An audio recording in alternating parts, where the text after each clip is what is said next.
l'Antiquité au Moyen Âge, le monde des morts exerçait un pouvoir bien réel sur la conduite des vivants. Dans les rites païens, il n'y avait souvent aucune distinction entre le monde des morts et celui des vivants. Au milieu du 19e siècle, les nuits agitées de deux Canadiennes vont relancer la ferveur pour la communication avec l'au-delà.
Les deux sœurs, Margaret et Kate Fox, sont une fois de plus réveillées par des bruits sourds provenant des murs de la maison.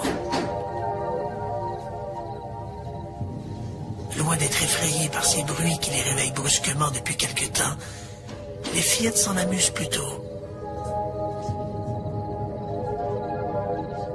Dans le but de communiquer avec cet esprit, Margaret frappe dans ses mains. Immédiatement, un même nombre de coups résonnent dans le mur d'en face. Les deux gamines cessent de rire. Leur jeu anodin prend soudain une tournure inquiétante. Quelqu'un vient pour la première fois d'établir un contact avec l'invisible. Le spiritisme est né.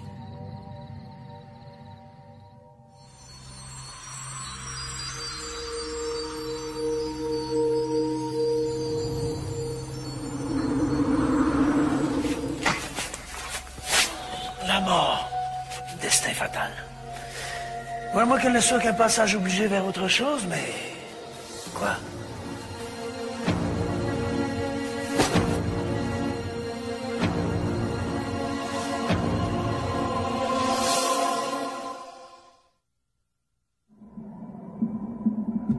L'homme a toujours été obsédé par la perspective d'une vie après la mort. Et cette interrogation l'a amené à adhérer à toutes sortes de croyances peuplées de divinités, d'esprits ou de revenants. L'homme s'est toujours interrogé, y a-t-il une vie au-delà de la mort? Jusqu'à l'apparition du spiritisme au 19e siècle, toutes ces notions de survie de l'âme relevaient de la religion ou de croyances superstitieuses, alimentées par des récits plus ou moins vérifiables d'apparitions de fantômes. Les spectres peuplaient l'imaginaire, au même titre que les démons et autres esprits malveillants. Ce n'est pas un fait très connu, mais ce sont deux jeunes fermières canadiennes qui sont à l'origine du mouvement moderne du spiritisme. Le spiritisme existait avant, mais le mouvement moderne en tant que tel date de 1848. L'histoire implique deux jeunes femmes, Maggie et Kate Fox, âgées respectivement de 14 et de 11 ans, qui vivaient temporairement dans un petit cottage durant l'hiver 1848. Durant les 2 dernières semaines de mars, elles étaient régulièrement éveillées par des craquements qui semblaient provenir des murs de la maison. Il s'en est suivi une étrange communication.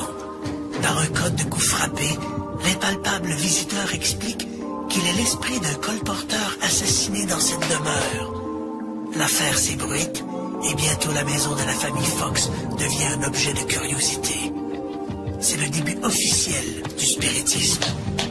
Ça a vraiment généré le premier grand, qu'est-ce qu'on peut dire, reportage médiatique en mouvement en Amérique du Nord, parce que tous les médias étaient là. Okay? La porte de cette petite maison de Hydesville pour essayer d'élucider ce qui se passait. Puis ils ont finalement trouvé le corps de quelqu'un assassiné dans les murs. Puis après ça, ils ont décidé que c'était son esprit qui était resté là. Ces deux petites fermières, nées sur une humble ferme ontarienne, qui n'avaient pas été aux États-Unis depuis 8 ou 9 mois, ont découvert quelque chose de fantastique. Elles ont découvert qu'en faisant des bruits et en expliquant ce qu'étaient ces bruits, elles pouvaient attirer l'attention du médecin, de l'avocat, de l'architecte et de toute leur communauté. Qu'elles pouvaient aller à Rochester non pas pour écouter un quelconque concert à l'opéra, mais pour être elles-mêmes les vedettes.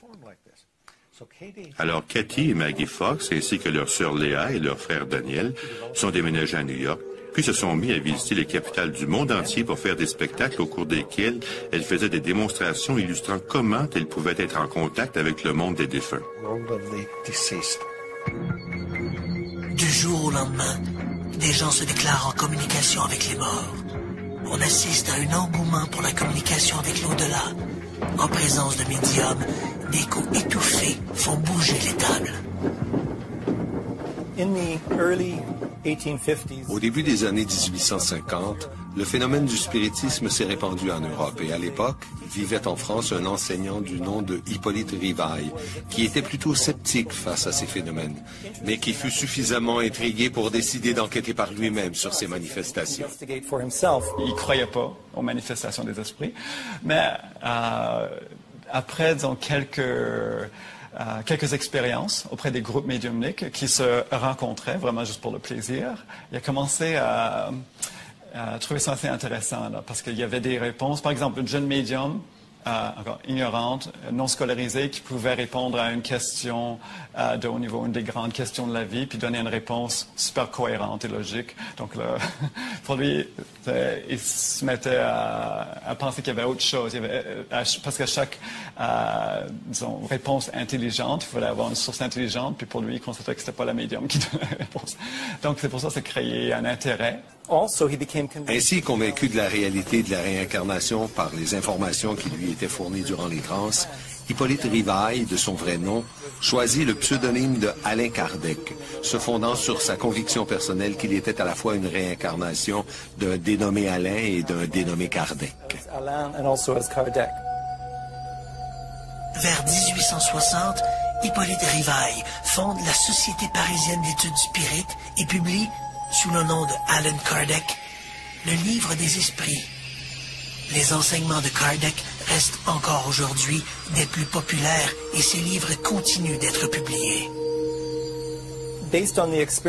En se fondant sur des expériences, sur la compréhension qu'il avait été en mesure de documenter en questionnant les esprits, il avait écrit un livre, un premier livre publié sous le titre « Le livre des esprits » et qui est devenu le livre sur lequel la religion spirite s'est fondée. Le spiritisme s'est d'abord répandu en France, puis de France en Amérique latine, et s'est fortement implanté au Brésil, où il est aujourd'hui devenu l'une des principales religions. Le Brésil, ce qu'ils ont fait, c'est qu'ils ont pris cette information-là, ces enseignements-là, puis ils les ont appliqués dans des groupes médiumniques et des groupes d'études, pour mieux comprendre la médiumnité et mieux travailler avec la médiumnité. Donc, ils ont évolué, disons, ils ont fait évoluer le travail de Kardec. Pendant des années, les spirites vont se contenter de faire bouger des tables, mais les scientifiques exigent un peu plus. À la fin du 19e siècle, on voit apparaître des laboratoires de recherche psychique. On assiste à la multiplication d'expériences où les nouvelles technologies jouent un rôle de premier plan. Dans les années 1920, un chercheur canadien, Thomas Glendinning Hamilton, photographie des médiums en transe capables de produire de la matière ectoplasmique, une substance résiduelle venue apparemment de l'au-delà. 30 ans plus tard, la photographie cède la place aux bandes magnétiques. Les chercheurs enregistrent des milliers de conversations avec l'au-delà. C'est le début de la transcommunication. Aujourd'hui, la vidéo et l'ordinateur sont aussi mis à contribution. Qu'est-ce qu'on a appris à propos de l'au-delà depuis 150 ans? Les scientifiques de partout ont tenté de documenter ces manifestations, mais est-ce qu'on fait affaire à des rêveurs en quête de mysticisme ou à une réalité qui nous est encore inaccessible? Au lendemain des coups frappés à Heidyville, l'art de communiquer avec les défunts se répand. Pour les familles endeuillées, le spiritisme apparaît comme un moyen de prolonger l'affection de l'être aimé.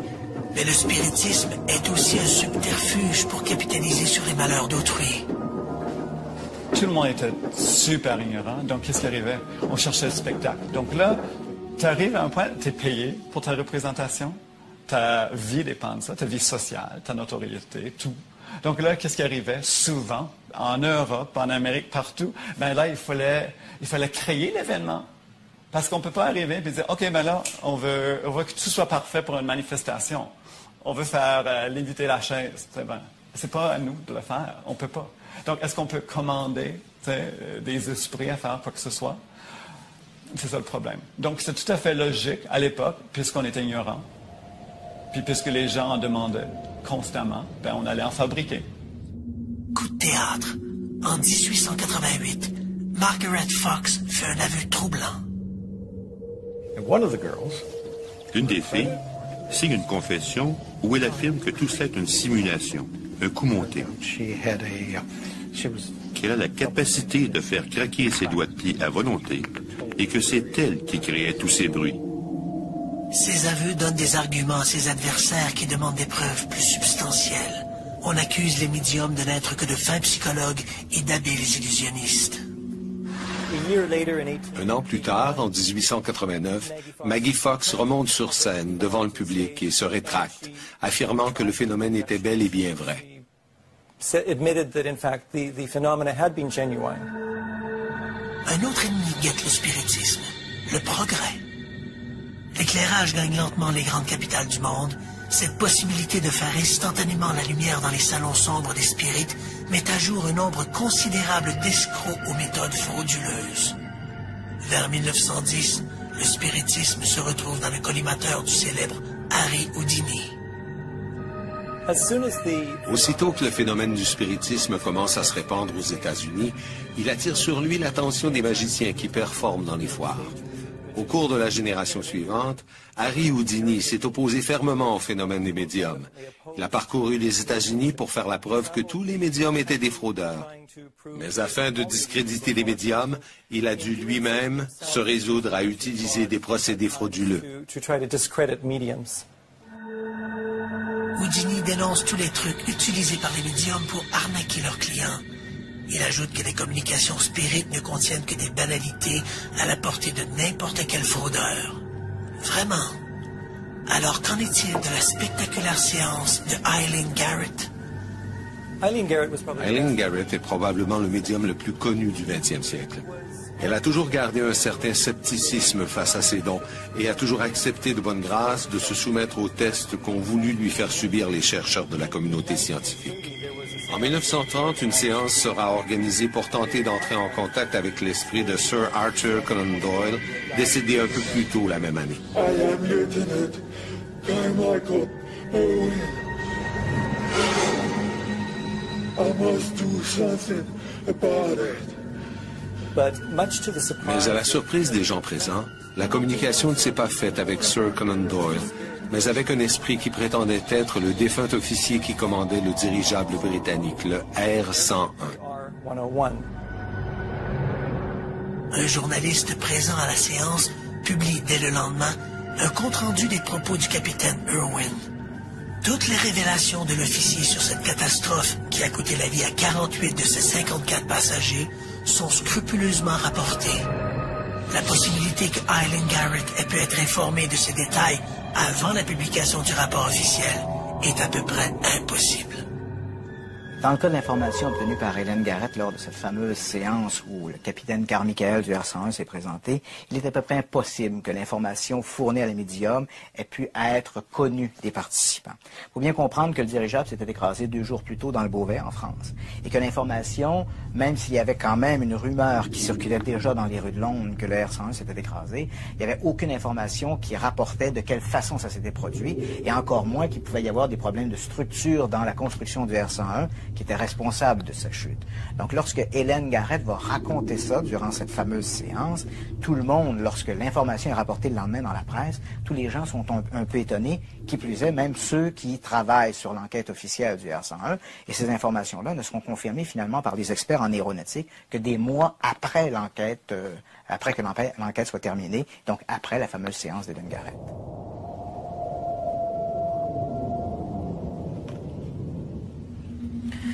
Malgré la précision des informations obtenues par les médias, le spiritisme de l'époque continue d'être malmené par les scientifiques. Ils veulent des preuves. Pressés par les scientifiques de produire une preuve matérielle de leur contact, plusieurs médiums, dont un certain Franek Kloski, vont réaliser des moulages faits de paraffine, cette cire utilisée dans la confection des bougies. L'idée consistait à avoir un bol de cire, de la paraffine légèrement chaude et un seau d'eau froide, en se disant que si ces esprits étaient réellement en mesure de se matérialiser et de faire sentir leur présence par des touchés sur les épaules, par exemple, ou par d'autres types de contacts physiques, ils devraient donc être en mesure de laisser des traces dans la cire.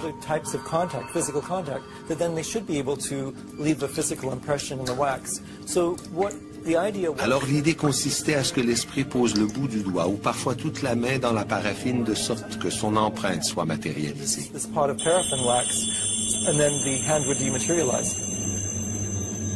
Une fois l'esprit retourné dans l'au-delà, il ne reste de son passage que ce moulage, sorte de gant fait d'une très mince couche de cire. Pour le protéger, les médiums doivent couler rapidement du plâtre à l'intérieur pour éviter que le moulage ne s'effrite. Certains de ces moulages présentent des détails étonnants. Ces moulages sont très curieux dans le sens où ils sont plus petits que des mains normales, mais ce sont des mains d'adultes et pas des mains d'enfants ou des mains de petites personnes. Donc ça pose beaucoup de questions quant aux techniques qui auraient été utilisées pour faire un trucage ou une falsification s'il y a eu trucage. Donc c'est très curieux et intriguant. Mais évidemment, vu le recul temporel qu'on a par rapport à ces indices, c'est très difficile d'en tirer une conclusion. Pour un faussaire, il aurait été aisé, en gardant les doigts bien droits, de plonger sa main dans la paraffine liquide, d'attendre que la solution durcisse pour enfin retirer le gant de cire. Mais ce raisonnement ne tient plus si l'on parle de mains dont les doigts sont pliés ou entrelacés. Parce que c'est des moulages quand même assez très très définis. On voit même les petits poils de la peau, puis qui vont, disons, jusqu'au poignet. Donc, moulage fait dans la cire. Donc, on constate que ça aurait été impossible qu'une personne fasse ce moulage parce qu'on ne peut pas retirer la main par après pour créer c'est quelque chose d'aussi fini et puis aussi parfait.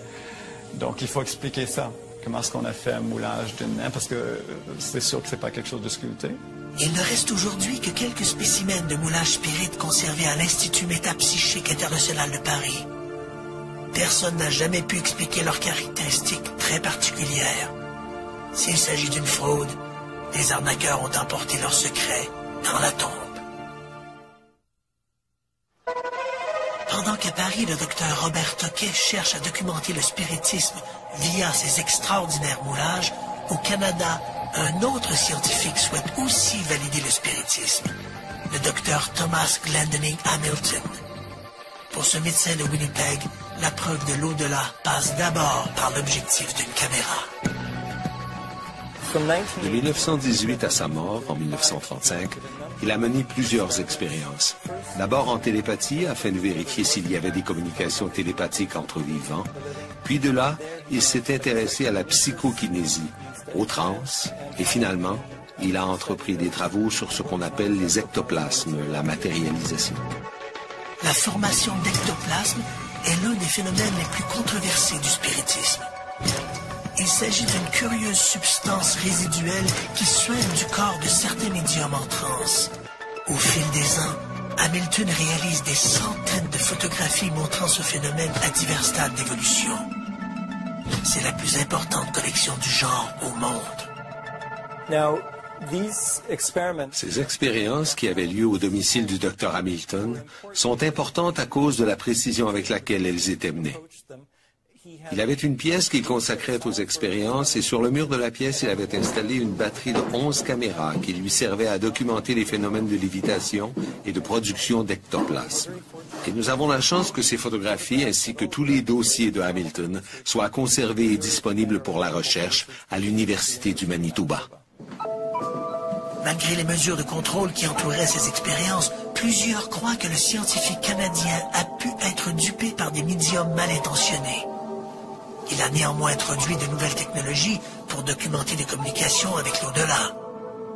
Et après les photographies de Hamilton, la suite logique était le son. Pendant longtemps, les très célèbres Thomas Edison et Guglielmo Marconi ont tenté de mettre au point des appareils capables d'enregistrer les voix de l'au-delà, mais sans succès. Vers le début des années 1950, comme l'équipement électronique d'enregistrement sonore devenait plus accessible, les gens se sont rendus compte qu'il y avait parfois des voix imprévues mais parfaitement audibles sur leurs enregistrements. Le premier à prendre ce phénomène au sérieux sera un gentleman suédois du nom de Fredrik Jörgensen.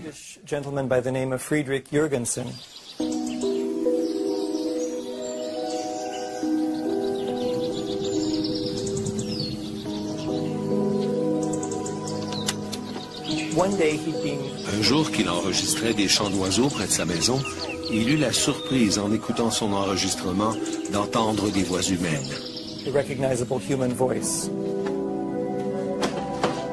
Jörgensen croit d'abord qu'il s'agit de sons parasitaires provenant d'une station de radio locale. Il recommence l'expérience et encore une fois, il capte des voix lointaines dont l'une semble être celle de sa défunte mère.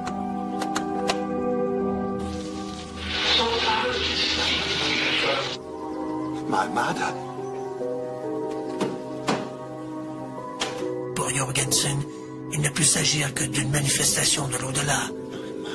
Il se lance bientôt dans toute une série d'expérimentations pour enregistrer ses voix d'outre-tombe. Jörgensen ouvre la porte à une nouvelle technique de communication avec l'au-delà. On ne parle plus aux morts. On les écoute. C'est ce qu'on appelle la transcommunication. Jörgensen ne tarde pas à être imité par un autre chercheur suédois, le docteur Konstantin Raudive, qui s'impose rapidement comme l'expert de ces voix spectrales désignées sous le vocable de EVP, acronyme de Electric Voice Phenomenon. En 1965, Raudive rencontre Fredrik Jörgensen et apprend l'existence de ces voix. Le phénomène l'intéresse et il entreprend ses propres recherches, au cours desquelles se produira le même phénomène que celui qu'avait expérimenté Jörgensen. Aujourd'hui, c'est à Raudive que revient le mérite d'avoir fait connaître le phénomène de ces voix au monde anglo-saxon. Son livre, publié en Allemagne en 1971, a été traduit et publié en anglais sous le titre de Breakthrough.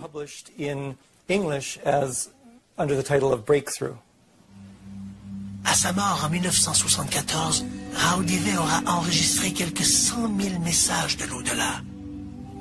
En 1970, un étudiant de l'Université de Cambridge en Angleterre, David Ellis, reçoit une bourse d'études pour enquêter sur les voix mystérieuses enregistrées par Konstantin Raudive.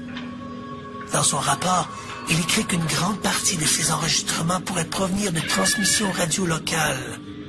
Mais qu'en est-il des voix qui répondent directement aux questions posées par l'expérimentateur? Les caractéristiques qui ont convaincu les chercheurs que ces sons ne sont pas des signaux radio conventionnels, c'est que les voix dans ces enregistrements nomment directement le chercheur, qu'elles entretiennent un dialogue avec le chercheur, qu'elles disent des choses en rapport avec une situation précise. Ce ne sont pas des mots isolés, ce sont des phrases courtes, oui, mais parfaitement cohérentes avec une situation précise. Alors, ça ne relève pas de simples signaux radio ordinaires. Hans Bender, un scientifique allemand, pionnier de la parapsychologie, a cru jusqu'à sa mort que ces voix étaient authentiques, mais ne les a jamais associées aux défunts. Pour lui, ces voix étaient des projections télékinétiques, une forme de matérialisation auditive et inconsciente des pensées de l'expérimentateur. À l'audio s'ajoute ensuite la vidéo, et ici, la controverse est encore plus grande.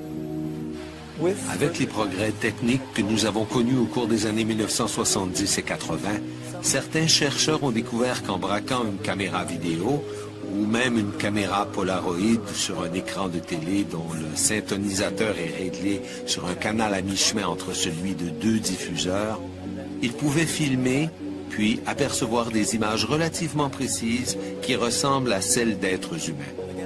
Là encore, comme dans le cas des enregistrements sonores, la question se pose. Qui sont-ils? Sont-ce des esprits qui essaient de communiquer? Dans le film Interférence, Michael Keaton interprète le rôle d'un architecte troublé par la mort de sa femme. Son obsession l'entraîne dans un univers étrange où, ultimement, grâce à la technique des EVP, il pourra reprendre contact avec sa tendre moitié, mais à quel prix?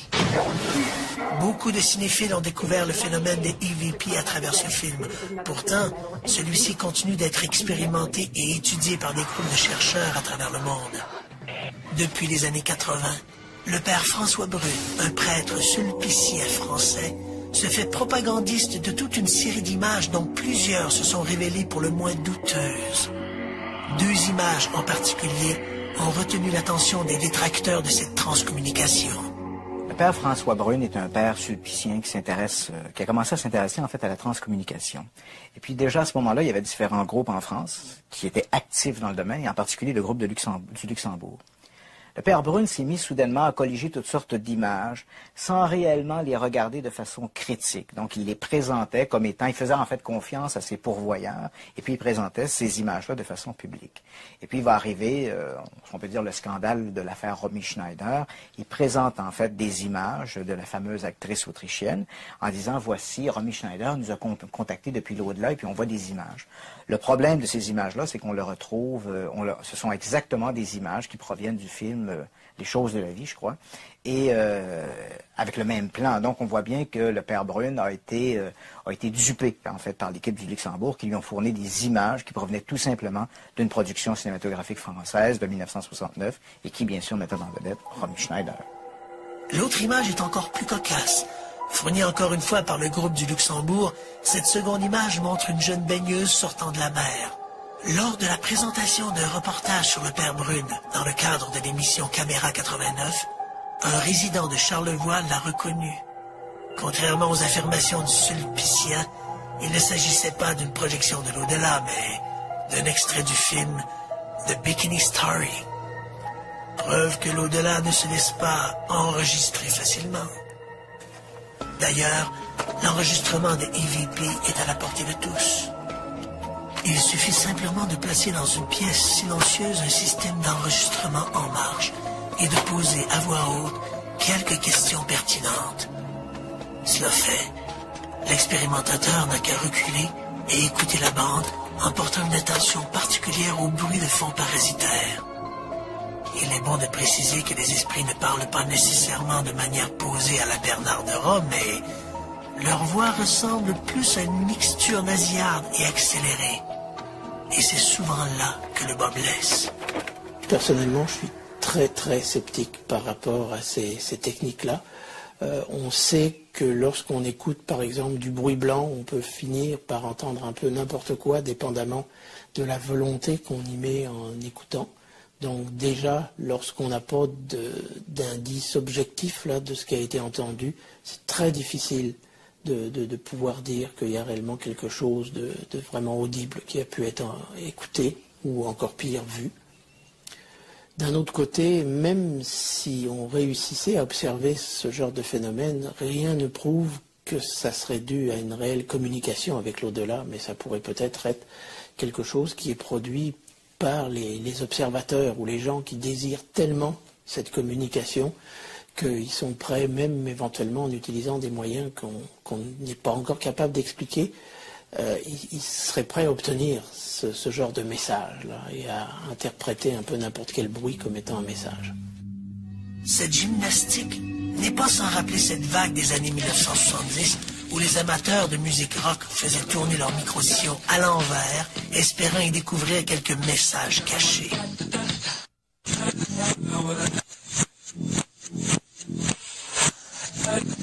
Ce qui pour la plupart des gens n'était qu'un charabia incompréhensible devenait pour ces amateurs d'occultisme des phrases à caractère ésotérique ou satanique.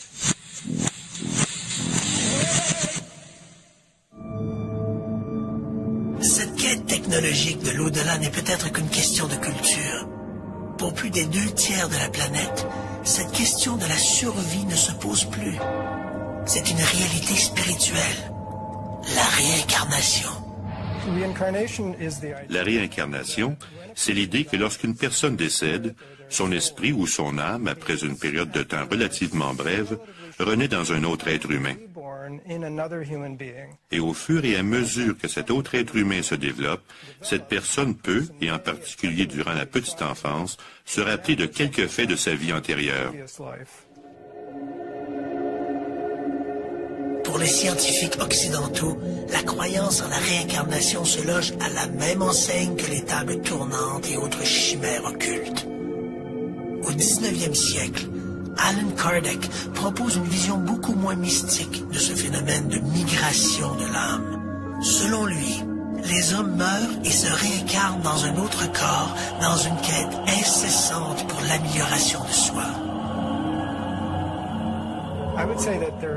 Je dirais qu'il y a plusieurs concepts de réincarnation ou de résurrection dans plusieurs parties du monde. Il est difficile de comprendre le concept d'une âme qui part d'un corps et qui transite dans un autre corps. Par exemple, en Inde, nous sommes tentés de croire que la réincarnation est présente partout, mais ce n'est pas le cas. Si on entend par réincarnation la présence d'une âme qui passe d'un corps à l'autre. Dans le bouddhisme, par exemple, c'est impossible. Alors les bouddhistes ont beaucoup de difficultés à s'imaginer quel système leur permettrait de vivre leur vie multiple auquel ils croient. Alors ils appellent ça la renaissance ou plusieurs vies. En dépit de l'aura de mysticisme qui entoure cette croyance partagée par des millions d'adeptes de l'hindouisme et du bouddhisme, certains scientifiques n'ont pas hésité à en vérifier les prétentions. Le docteur Ian Stevenson de l'Université de Virginie est l'un d'entre eux. Ian Stevenson est un médecin d'origine canadienne, éduqué à Montréal et qui a travaillé durant plusieurs années au département de psychiatrie de l'Université de Virginie. À titre de parapsychologue, il est devenu célèbre pour ses études sur la réincarnation, plus précisément pour ses études des phénomènes de réincarnation rapportés par de jeunes enfants d'origine indienne. Stevenson a publié 20 cas suggérant le phénomène de réincarnation en 1966. Le scientifique canadien a surtout travaillé avec un échantillonnage en Inde, donc des jeunes qui avaient des souvenirs spontanés de vie passée. Ce que Stevenson arrive comme conclusion, c'est qu'apparemment les âmes errantes jouissent d'un certain libre arbitre pour se finalement migrer d'un corps à un autre. Ce que Stevenson également a remarqué, c'est que le souvenir de vie antérieure était plus fréquent dans des groupes, et en particulier des groupes religieux, où l'on accepte la réincarnation comme étant une réalité. Par exemple, dans les pays du christianisme, où le christianisme est très présent, comme ici en Amérique du Nord, très peu de gens se rappellent des vies antérieures. Alors qu'en Inde, ou dans les pays où il y a une religion hindouiste, où là, la réincarnation fait partie du concept religieux, on retrouve de façon très régulière des gens qui ont ces souvenirs spontanés de vie antérieure. Le docteur Stevenson appuie ses conclusions sur des récits parfois déroutants. L'un de ces cas extraordinaires est celui de Jasbir Laljat. L'affaire Jasbir Laljat est présentée par Ian Stevenson comme étant l'un des meilleurs cas documentés qui semble supporter la réincarnation. L'histoire est la suivante. En 1954, le jeune Jasbir Lal-Jat meurt d'une maladie infectieuse. On l'envoie donc à la morgue, où il reste pendant quelques heures, puis l'enfant se met à respirer de nouveau. Donc on crie évidemment au miracle. Mais très rapidement, l'enfant commence à raconter qu'il n'est plus celui qu'il était. En fait, il soutient la réincarnation d'un enfant assassiné dans une vie antérieure, et puis il soutient qu'il venait du village de Vaidi et qu'il appartenait à une caste brahmanique, donc une caste plus élevée en Inde. Alors bon, évidemment, les parents du jeune Jasbir Lal-Jat mettent ça sur le dos de l'imagination de l'enfant. Et puis en 1957, une femme se présente au village, elle est de passage, et le jeune Jasbir Lal-Jat la reconnaît comme étant une de ses tantes dans sa vie antérieure. Questionnée, la femme reconnaît effectivement qu'elle avait un neveu qui est décédé, et elle reconnaît effectivement qu'à Vaidi, la caste qui prime, c'est la caste brahmanique. On amène le jeune Lal-Jat au village de Vaidi, où il reconnaît spontanément des gens du village comme étant ses oncles, ses tantes. On l'amène dans des lieux où il aurait vécu antérieurement. Et puis là, il peut décrire des objets qui sont placés dans des commodes ou dans des bureaux. Donc, tous ces détails vérifiés apparemment par Ian Stevenson lui font dire qu'il n'y a pas d'autre explication que la réincarnation pour justifier ces informations. Les révélations du jeune Jasbir Lal-Jat sur la vie quotidienne et sur l'existence de son possible prédécesseur éliminent, selon le Dr Stevenson, toute possibilité de mystification. Comme j'enseigne la philosophie, il m'est arrivé souvent de lire des articles qui référaient aux ouvrages de Ian Stevenson. Alors j'ai décidé d'approfondir moi-même certains de ces ouvrages. J'ai décidé de me concentrer sur un cas où Ian Stevenson lui-même avait été le premier enquêteur et qui rapportait dans son livre 20 cas suggérant le phénomène de réincarnation et qui est le cas d'un jeune garçon, Imad El-Awar, et de ses souvenirs de sa vie antérieure. Stevenson lui-même s'est rendu dans la famille pour demander aux parents de quoi l'enfant se rappelait. Puis il s'est rendu avec la famille dans le village où l'enfant prétendait avoir vécu pour enquêter dans ce village et il y a trouvé plusieurs confirmations, du moins des confirmations présumées, du rapport original. Les conclusions de Stevenson ne font pas l'unanimité. Si on se penche sur les résultats de son étude, certains éléments manquent de précision pour corroborer ses propos. Ce que j'ai découvert, c'est que les tableaux des données fournis par le rapport, et il y en a 57, dont plusieurs ont été confirmés par son enquête, sont très différentes lorsqu'on les compare avec le texte. Ce qu'il a fait, c'est qu'il a pris les souvenirs de la vie antérieure de l'enfant, tels que rapportés par les parents, et il a adouci le matériel pour en faire quelque chose de vague. Puis il s'est rendu au village pour se rendre compte que même cette version édulcorée était inexacte. Alors il s'est dit qu'il pouvait prendre une personne différente. Ainsi, l'enfant, qui d'après le témoignage de ses parents affirmait que son nom était Mahmoud Bouhamzi, lorsqu'on regarde ce tableau, on retrouve simplement l'enfant parle du nom Mahmoud. Ensuite, on a découvert qu'un autre individu portant un nom semblable, Ibrahim Bouhamzi, coïncidait mieux avec certaines des situations rapportées, alors que dans les faits, ça ne correspond en rien à la version originale donnée par l'enfant. Le nom de Mahmoud, rapporté dans le tableau, devient simplement un nom mentionné par l'enfant. Et on souligne que Ibrahim Bouhamzi avait un oncle nommé Mahmoud, ce qui est en fait un prénom très commun. Alors, il ne prêtait aucune attention au volume d'informations possibles. Combien d'enfants dans des villages avoisinants auraient pu correspondre, en gros, aux coïncidences mentionnées dans le rapport, en particulier lorsqu'on change comme ça une donnée pour une autre? Il n'y a tout simplement pas de preuves concluantes. Or, ce cas est cité par plusieurs personnes qui suivent de près les recherches de Stevenson comme étant l'un des meilleurs exemples de ce qui peut être fait, et c'est une recherche menée par Stevenson lui-même. Alors, c'est tout le système qui s'écroule. Au fil des ans, le Dr Stevenson a également colligé un nombre impressionnant de cas où des gens auraient gardé des marques physiques de leur vie antérieure. Prenons l'exemple d'enfants ou d'adultes qui portent des verrues. Verrues qui sont interprétées comme étant une trace de la vie passée d'une personne où celle-ci aurait, par exemple, été tuée d'un projectile d'arme à feu. Alors, dans un livre énorme qui compte au moins 2000 pages et intitulé « La biologie de la réincarnation », Stevenson enquête et présente des preuves. Et ce qu'il fait dans ce livre, il sépare. Et je ne dis pas qu'il le fait délibérément, mais dans les faits, les tableaux des résultats sont à un endroit. Ensuite, vous devez vérifier vous-même en quoi ces résultats correspondent aux données originales. Et dans plusieurs des cas, ça ne correspond pas, au point que vous vous dites que c'est vraiment une très, très mauvaise recherche. Depuis les travaux de Stevenson, la réincarnation a connu un engouement auprès des adeptes d'occultisme et de paranormal. Des centaines de cas semblables à ceux évoqués par les chercheurs canadiens ont déjà été publiés. À tous les jours, des amateurs d'insolites recueillent de nouveaux témoignages, tantôt spontanés, tantôt par régression hypnotique. Plusieurs soutiennent que ces propos ne sont que le fruit d'imagination débordante, alors que d'autres accusent les enquêteurs d'utiliser l'hypnose de façon abusive. Ce qui se passe sous hypnose, c'est que vous vous donnez le droit d'être libre. Sous hypnose, votre esprit critique conscient est mis de côté, ce qui ne veut pas dire pour autant que ce qui sort de votre bouche est une vérité totale et absolue. Ça peut fort bien être une métaphore que votre esprit se fabrique pour comprendre quelque chose d'autre. Les associations sceptiques dénoncent le concept même de la réincarnation sous prétexte qu'il ne tient pas compte de l'accroissement démographique.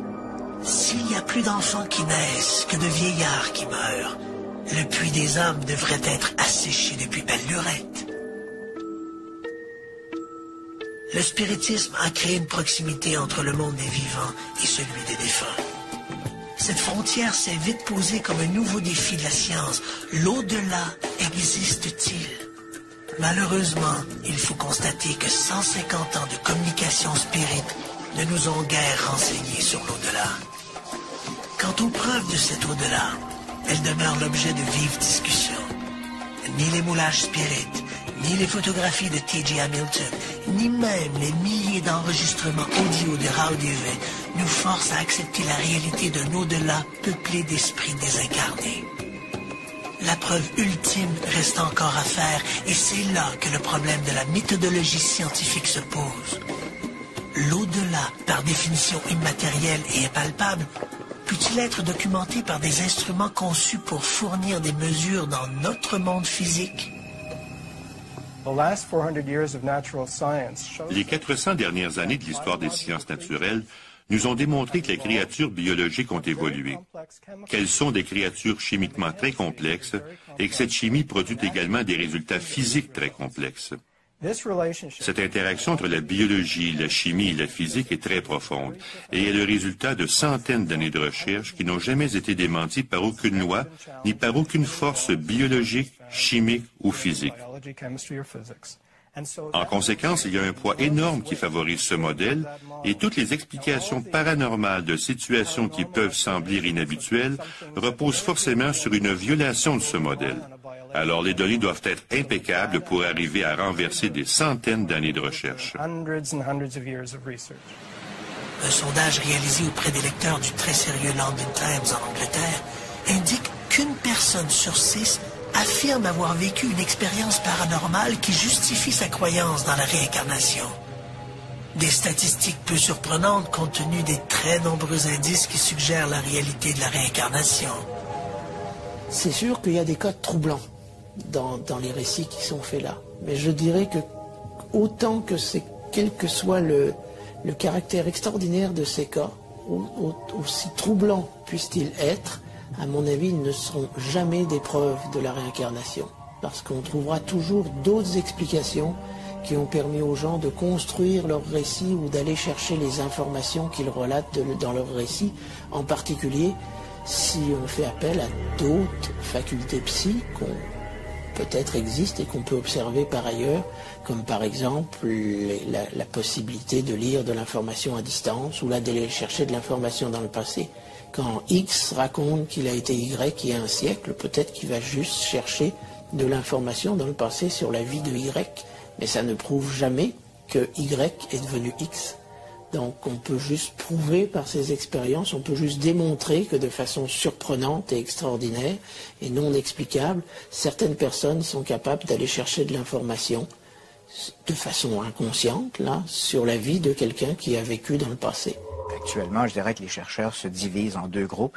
Ceux qui favorisent que l'hypothèse psychologique, donc que l'ensemble de ces manifestations-là sont le produit des vivants, donc c'est nous, par des énergies psychokinétiques, télékinétiques qu'on explique mal, produiraient ces effets, ces coups frappés dans les murs, les tables qui bougent, les pseudo-communications avec l'au-delà. Même, à la rigueur, peut-être, les communications, les transcommunications. Et puis, il y a ceux qui prétendent que ce sont les revenants qui se manifestent. Je dirais que, entre les deux hypothèses, pour le public en général, on va favoriser l'hypothèse du revenant. Pourquoi? Parce qu'à la fois, c'est inquiétant, mais en même temps, c'est rassurant. Parce que si l'au-delà existe, la mort n'est pas une fin en soi, mais un passage vers autre chose.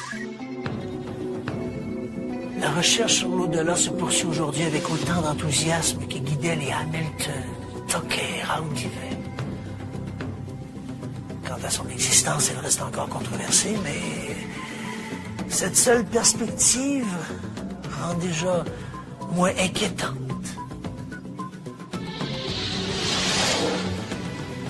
La mort.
l'Antiquité au Moyen Âge, le monde des morts exerçait un pouvoir bien réel sur la conduite des vivants.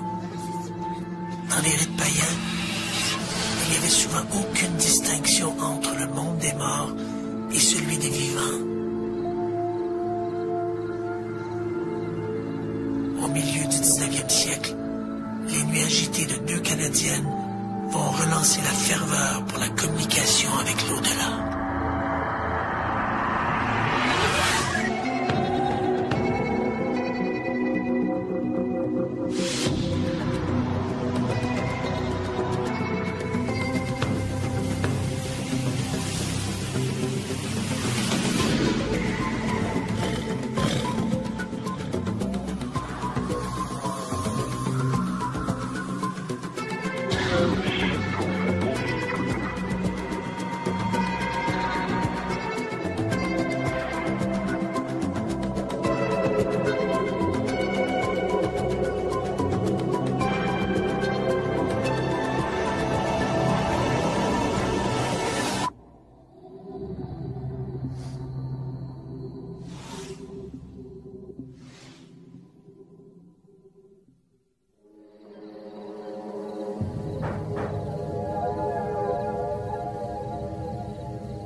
Les deux sœurs, Margaret et Kate Fox, sont une fois de plus réveillées par des bruits sourds provenant des murs de la maison.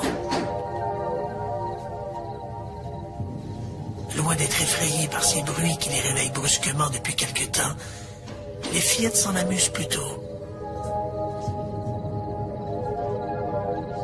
Dans le but de communiquer avec cet esprit, Margaret frappe dans ses mains. Immédiatement, un même nombre de coups résonnent dans le mur d'en face. Les deux gamines cessent de rire. Leur jeu anodin prend soudain une tournure inquiétante. Quelqu'un vient pour la première fois d'établir un contact avec l'invisible. Le spiritisme est né.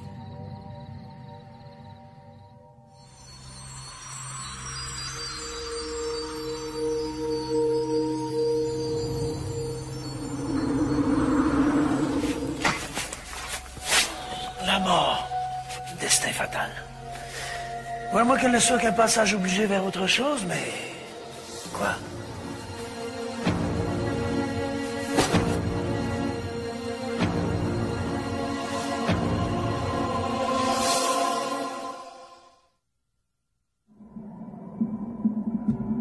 L'homme a toujours été obsédé par la perspective d'une vie après la mort.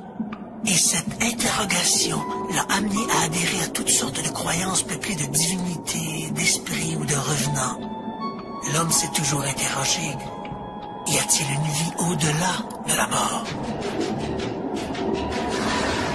Jusqu'à l'apparition du spiritisme au 19e siècle, toutes ces notions de survie de l'âme relevaient de la religion ou de croyances superstitieuses, alimentées par des récits plus ou moins vérifiables d'apparitions de fantômes. Les spectres peuplaient l'imaginaire, au même titre que les démons et autres esprits malveillants. Ce n'est pas un fait très connu, mais ce sont deux jeunes fermières canadiennes qui sont à l'origine du mouvement moderne du spiritisme.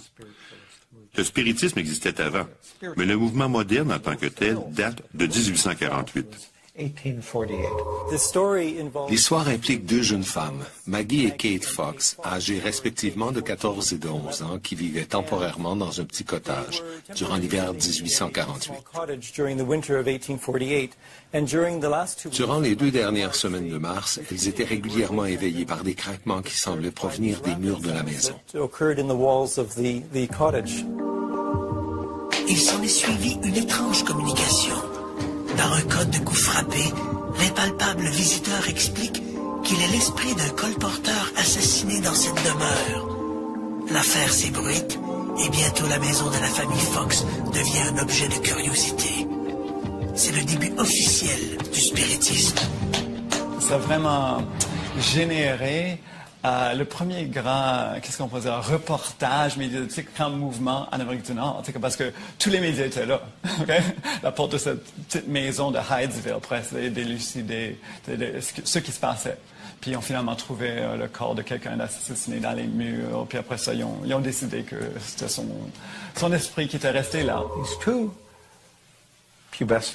Ces deux petites fermières, nées sur une humble ferme ontarienne, qui n'avaient pas été aux États-Unis depuis 8 ou 9 mois, ont découvert quelque chose de fantastique. Elles ont découvert qu'en faisant des bruits et en expliquant ce qu'étaient ces bruits, elles pouvaient attirer l'attention du médecin, de l'avocat, de l'architecte et de toute leur communauté. Qu'elles pouvaient aller à Rochester non pas pour écouter un quelconque concert à l'opéra, mais pour être elles-mêmes les vedettes. Alors Cathy et Maggie Fox, ainsi que leur sœur Léa et leur frère Daniel, sont déménagés à New York, puis se sont mis à visiter les capitales du monde entier pour faire des spectacles au cours desquels elles faisaient des démonstrations illustrant comment elles pouvaient être en contact avec le monde des défunts. Du jour au lendemain, des gens se déclarent en communication avec les morts. On assiste à un engouement pour la communication avec l'au-delà. En présence de médiums, des coups étouffés font bouger les tables.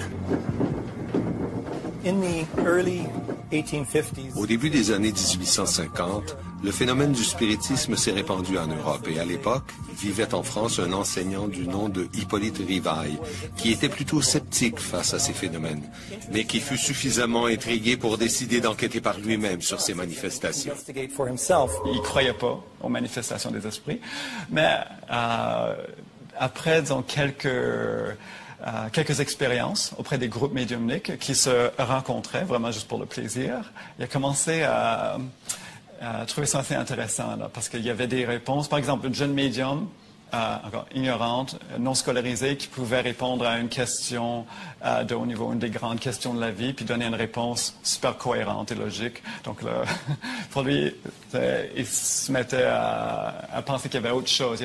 Parce qu'à chaque disons, réponse intelligente, il fallait avoir une source intelligente, puis pour lui, il constatait que ce n'était pas la médium qui donnait la réponse. Donc, c'est pour ça que ça a créé un intérêt. Ainsi, convaincu de la réalité de la réincarnation par les informations qui lui étaient fournies durant les transes, Hippolyte Rivail, de son vrai nom, choisit le pseudonyme de Alain Kardec, se fondant sur sa conviction personnelle qu'il était à la fois une réincarnation d'un dénommé Alain et d'un dénommé Kardec. Vers 1860, Hippolyte Rivail fonde la Société parisienne d'études spirites et publie, sous le nom de Allan Kardec, le livre des esprits. Les enseignements de Kardec restent encore aujourd'hui des plus populaires et ses livres continuent d'être publiés. En se fondant sur des expériences, sur la compréhension qu'il avait été en mesure de documenter en questionnant les esprits, il avait écrit un livre, un premier livre publié sous le titre « Le livre des esprits » et qui est devenu le livre sur lequel la religion spirite s'est fondée. Le spiritisme s'est d'abord répandu en France, puis de France en Amérique latine, et s'est fortement implanté au Brésil, où il est aujourd'hui devenu l'une des principales religions. Le Brésil, ce qu'ils ont fait, c'est qu'ils ont pris cette information-là, ces enseignements-là, puis ils les ont appliqués dans des groupes médiumniques et des groupes d'études, pour mieux comprendre la médiumnité et mieux travailler avec la médiumnité. Donc, ils ont évolué, disons, ils ont fait évoluer le travail de Kardec. Pendant des années, les spirites vont se contenter de faire bouger des tables, mais les scientifiques exigent un peu plus. À la fin du 19e siècle, on voit apparaître des laboratoires de recherche psychique. On assiste à la multiplication d'expériences où les nouvelles technologies jouent un rôle de premier plan. Dans les années 1920, un chercheur canadien, Thomas Glendinning Hamilton, photographie des médiums en transe capables de produire de la matière ectoplasmique, une substance résiduelle venue apparemment de l'au-delà. 30 ans plus tard, la photographie cède la place aux bandes magnétiques. Des chercheurs enregistrent des milliers de conversations avec l'au-delà.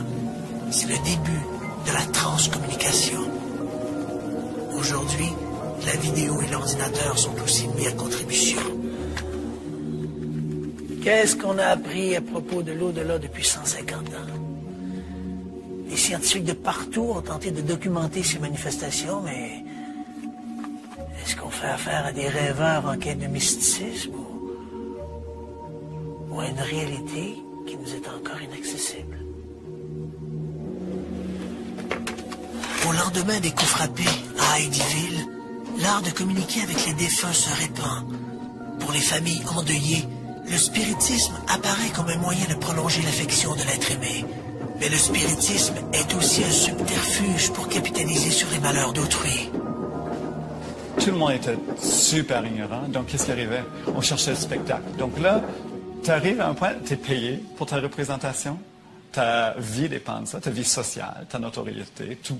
Donc là, qu'est-ce qui arrivait? Souvent, en Europe, en Amérique, partout, ben là, il fallait créer l'événement. Parce qu'on ne peut pas arriver et dire, OK, ben là, on veut que tout soit parfait pour une manifestation. On veut faire léviter la chaise. Ben, c'est pas à nous de le faire. On ne peut pas. Donc, est-ce qu'on peut commander des esprits à faire quoi que ce soit? C'est ça le problème. Donc, c'est tout à fait logique à l'époque, puisqu'on était ignorant. Puis puisque les gens en demandaient constamment, ben, on allait en fabriquer. Coup de théâtre. En 1888, Margaret Fox fait un aveu troublant. L'une des filles signe une confession où elle affirme que tout cela est une simulation, un coup monté. Qu'elle a la capacité de faire craquer ses doigts de pied à volonté et que c'est elle qui créait tous ces bruits. Ces aveux donnent des arguments à ses adversaires qui demandent des preuves plus substantielles. On accuse les médiums de n'être que de fins psychologues et d'habiles illusionnistes. Un an plus tard, en 1889, Maggie Fox remonte sur scène devant le public et se rétracte, affirmant que le phénomène était bel et bien vrai.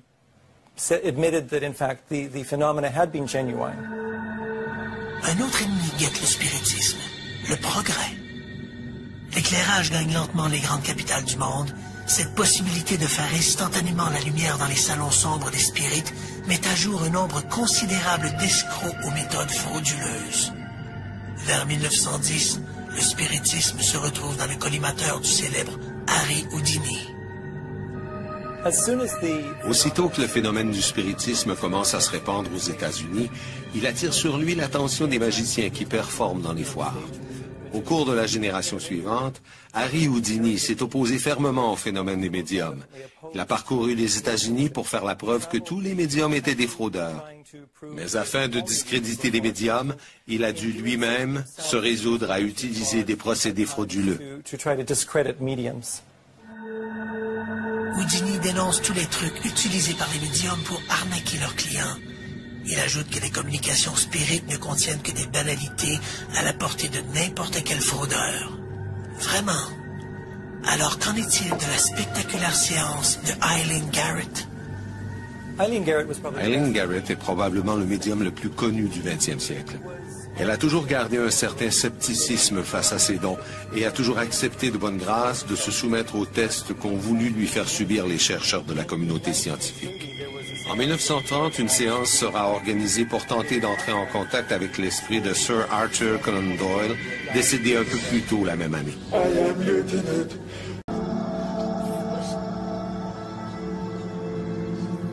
De l'Antiquité au Moyen Âge, le monde des morts exerçait un pouvoir bien réel sur la conduite des vivants. Dans les rites païens, il n'y avait souvent aucune distinction entre le monde des morts et celui des vivants. Au milieu du 19e siècle, les nuits agitées de deux Canadiennes vont relancer la ferveur pour la communication avec l'au-delà.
Les deux sœurs, Margaret et Kate Fox, sont une fois de plus réveillées par des bruits sourds provenant des murs de la maison.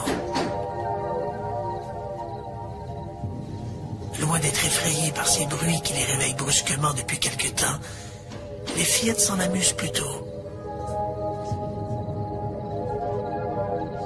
Dans le but de communiquer avec cet esprit, Margaret frappe dans ses mains.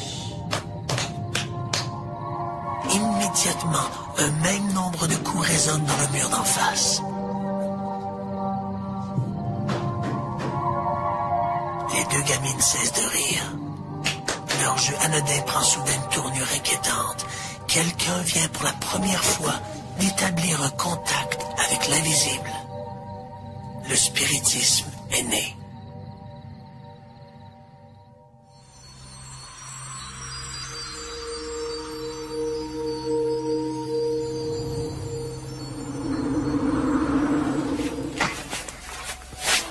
La mort. Destin fatal.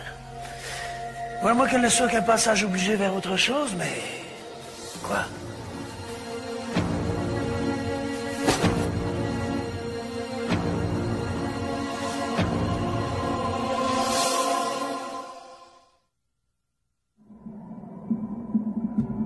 L'homme a toujours été obsédé par la perspective d'une vie après la mort. Et cette interrogation l'a amené à adhérer à toutes sortes de croyances peuplées de divinités, d'esprits ou de revenants. L'homme s'est toujours interrogé, y a-t-il une vie au-delà de la mort?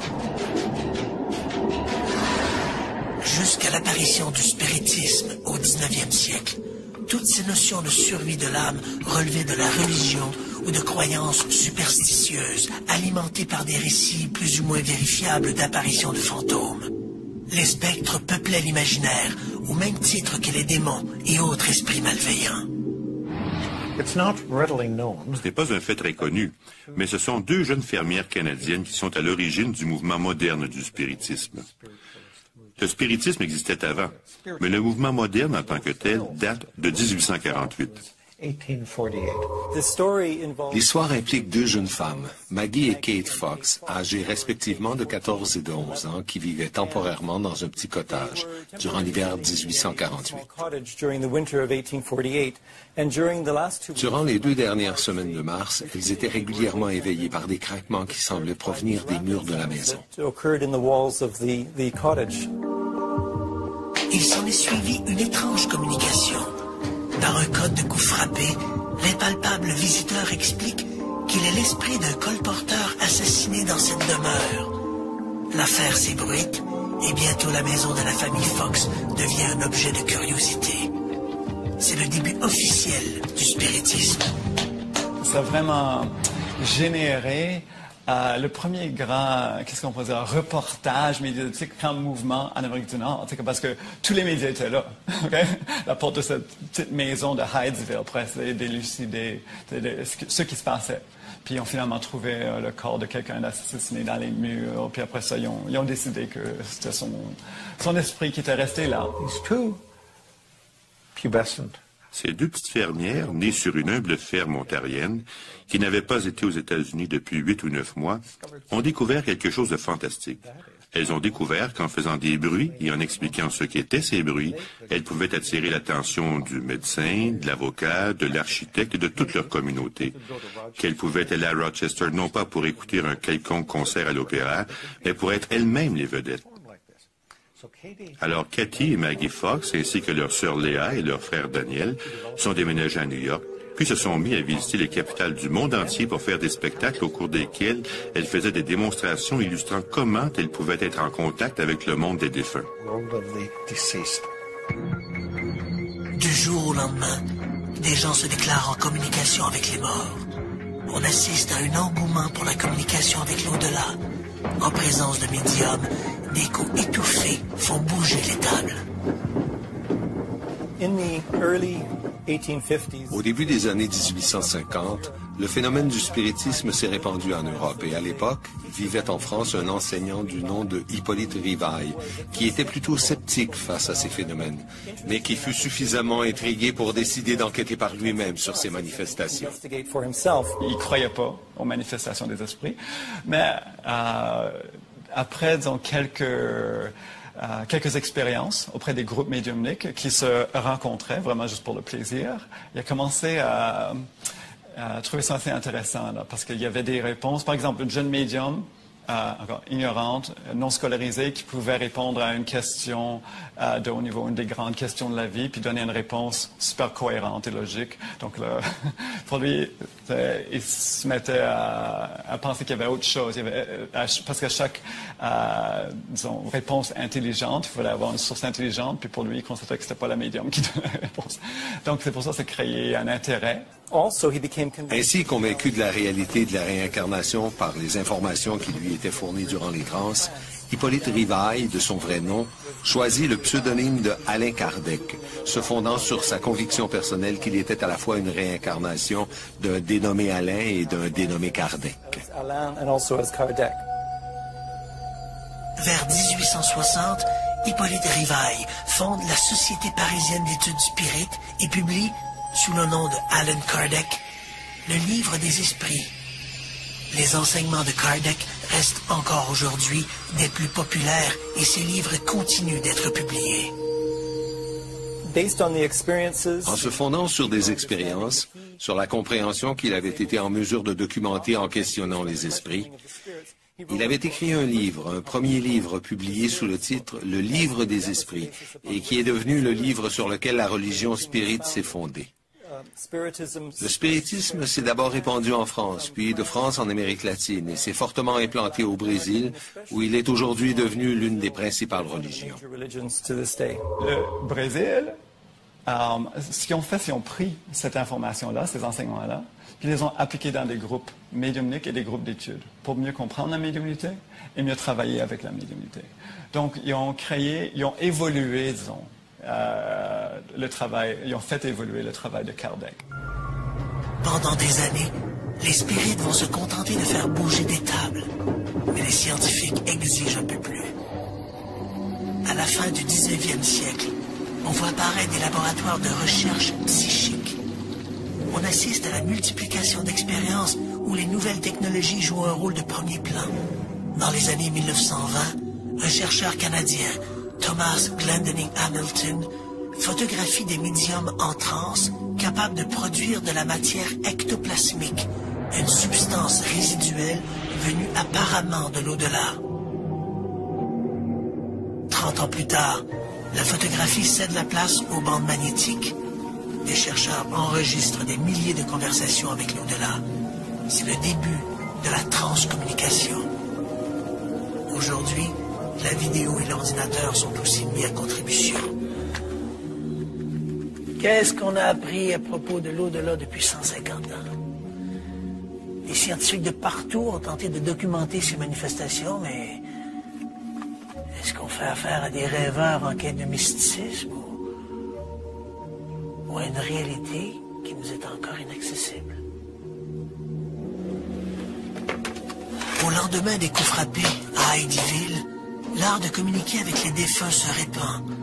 Pour les familles endeuillées, le spiritisme apparaît comme un moyen de prolonger l'affection de l'être aimé. Mais le spiritisme est aussi un subterfuge pour capitaliser sur les malheurs d'autrui. Tout le monde était super ignorant, donc qu'est-ce qui arrivait? On cherchait le spectacle. Donc là, tu arrives à un point, tu es payé pour ta représentation, ta vie dépend de ça, ta vie sociale, ta notoriété, tout. Donc là, qu'est-ce qui arrivait? Souvent, en Europe, en Amérique, partout, ben là, il fallait créer l'événement. Parce qu'on ne peut pas arriver et dire, OK, ben là, on veut que tout soit parfait pour une manifestation. On veut faire léviter la chaise. C'est pas à nous de le faire. On ne peut pas. Donc, est-ce qu'on peut commander des esprits à faire quoi que ce soit? C'est ça le problème. Donc, c'est tout à fait logique à l'époque, puisqu'on était ignorant, puis puisque les gens en demandaient constamment, ben on allait en fabriquer. Coup de théâtre. En 1888, Margaret Fox fait un aveu troublant. Une des filles signe une confession où elle affirme que tout cela est une simulation, un coup monté, qu'elle a la capacité de faire craquer ses doigts de pied à volonté et que c'est elle qui créait tous ces bruits. Ces aveux donnent des arguments à ses adversaires qui demandent des preuves plus substantielles.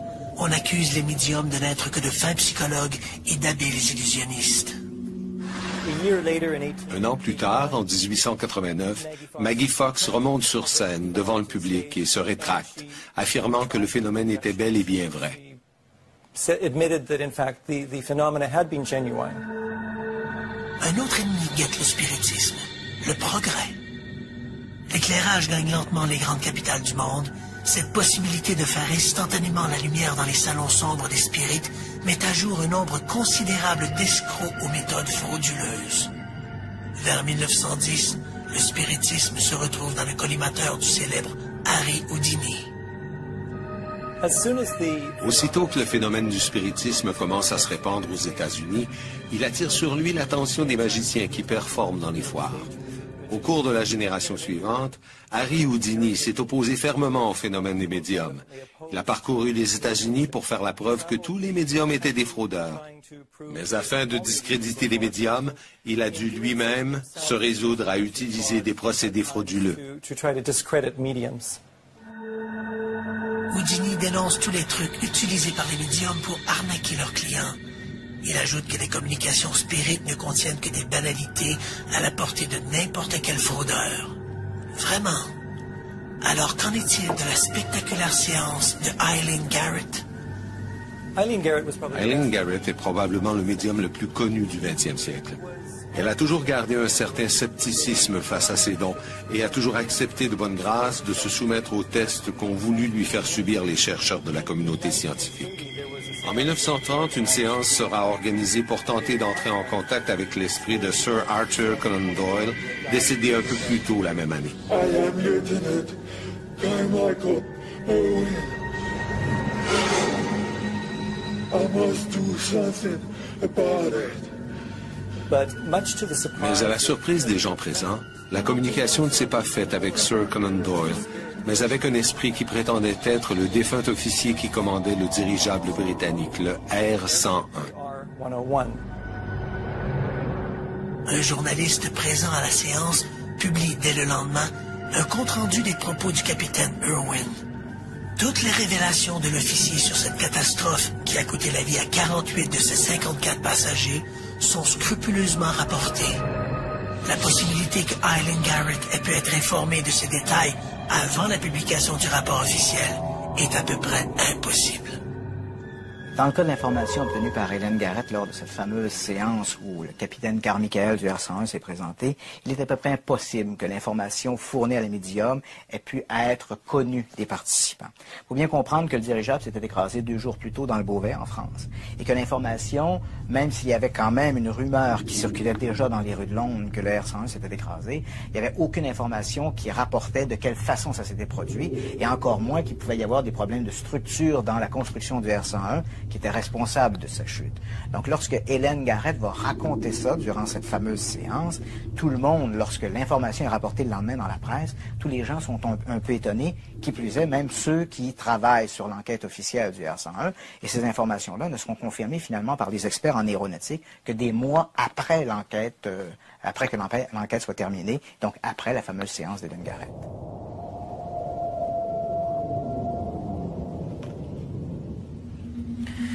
Malgré la précision des informations obtenues par les médiums, le spiritisme de l'époque continue d'être malmené par les scientifiques. Ils veulent des preuves. Pressés par les scientifiques de produire une preuve matérielle de leur contact, plusieurs médiums, dont un certain Franek Kloski, vont réaliser des moulages faits de paraffine, cette cire utilisée dans la confection des bougies. L'idée consistait à avoir un bol de cire, de la paraffine légèrement chaude et un seau d'eau froide, en se disant que si ces esprits étaient réellement en mesure de se matérialiser et de faire sentir leur présence par des touchés sur les épaules, par exemple, ou par d'autres types de contacts physiques, ils devraient donc être en mesure de laisser des traces dans la cire.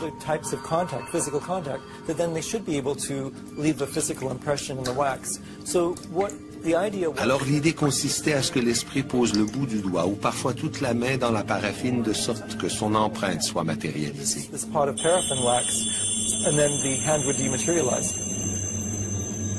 Une fois l'esprit retourné dans l'au-delà, il ne reste de son passage que ce moulage, sorte de gant fait d'une très mince couche de cire. Pour le protéger, les médiums doivent couler rapidement du plâtre à l'intérieur pour éviter que le moulage ne s'effrite. Certains de ces moulages présentent des détails étonnants. Ces moulages sont très curieux dans le sens où ils sont plus petits que des mains normales, mais ce sont des mains d'adultes et pas des mains d'enfants ou des mains de petites personnes. Donc ça pose beaucoup de questions quant aux techniques qui auraient été utilisées pour faire un trucage ou une falsification s'il y a eu trucage. Donc c'est très curieux et intriguant. Mais évidemment, vu le recul temporel qu'on a par rapport à ces indices, c'est très difficile d'en tirer une conclusion. Pour un faussaire, il aurait été aisé, en gardant les doigts bien droits, de plonger sa main dans la paraffine liquide, d'attendre que la solution durcisse pour enfin retirer le gant de cire. Mais ce raisonnement ne tient plus si l'on parle de mains dont les doigts sont pliés ou entrelacés.